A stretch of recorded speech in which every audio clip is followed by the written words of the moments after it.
Salam sejahtera untuk kita semua. Pelajaran kita pada saat ini akan diambil dari Galatia pasal 5 ayat 16-26. Temanya hidup menurut roh.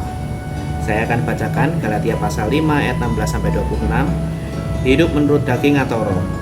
Maksudku ialah, hiduplah oleh roh, maka kamu tidak akan menuruti keinginan daging. Sebab keinginan daging berlawanan dengan keinginan roh, dan keinginan roh berlawanan dengan keinginan daging.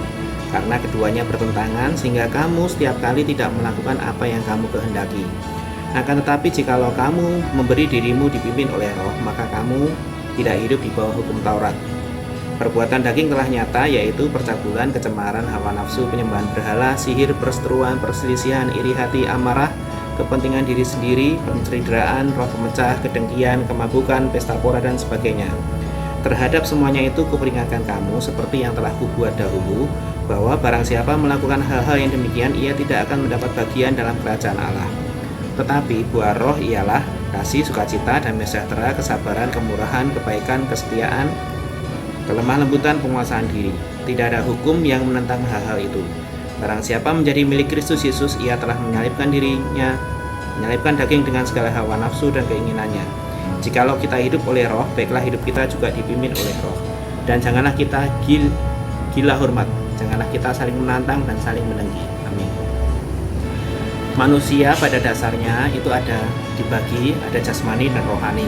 Kadang pikiran kita pengennya berbuat sesuatu yang baik, tapi kenyataannya tidak kita lakukan. Nah, bagaimana itu bisa terjadi? Karena memang Tuhan memberikan kepada setiap manusia itu kehendak.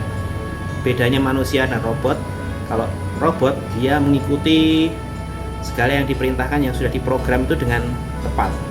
Kalau tidak ya berarti error. Tapi kalau manusia, dia mempunyai free will, kehendak.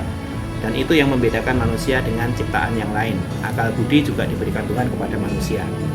Di sini Rasul Paulus mengingatkan jemaat yang ada di Galatia supaya hidup menurut roh, bukan hidup menurut daging. Memang cobaan-cobaan itu kalau kita pelihara, kita hidupi terus, ya kita akan melakukan hal-hal yang tadi disebutkan di ayat yang 19, perbuatan daging. Dan itu Rasul Paulus mengingatkan bahwa yang melakukan itu tidak akan mendapat bagian dalam kerajaan Allah. Rasul Paulus mengingatkan di Galatia pasal 5 ayat 22, ada buah roh, itu yang harus kita lakukan. 9 rasa yang ada di situ tercakup dalam satu buah roh.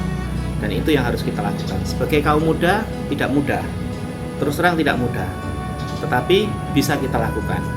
Saat kita jatuh, kembali kepada Tuhan. Saat kita hidup menurut roh, kita akan menikmati berkat Tuhan. Jadi memang bedanya manusia dengan makhluk hidup yang lain, dia diberi akal budi, dan bedanya dengan robot, kita mempunyai kehendak. Tapi yang pasti Tuhan ingin kita hidup sesuai dengan kehendaknya, hidup menurut roh. Saat kita menghidupi hidup kita sesuai dengan apa yang dikehendaki Tuhan, kita akan menikmati berkat dari Tuhan. Saat yang lalu kita belajar hukum Taurat mempersiapkan anugerah, dan setelah kita terima anugerah, keselamatan, hidup kekal, jaminan keselamatan, jaminan hidup kekal bersama Tuhan di surga. Saat masih di dunia ini kita hidup menurut roh, sesuai dengan apa yang Tuhan kehendaki. Jangan patah semangat, jangan menyerah, hiduplah menurut roh. Tuhan Yesus memberkati.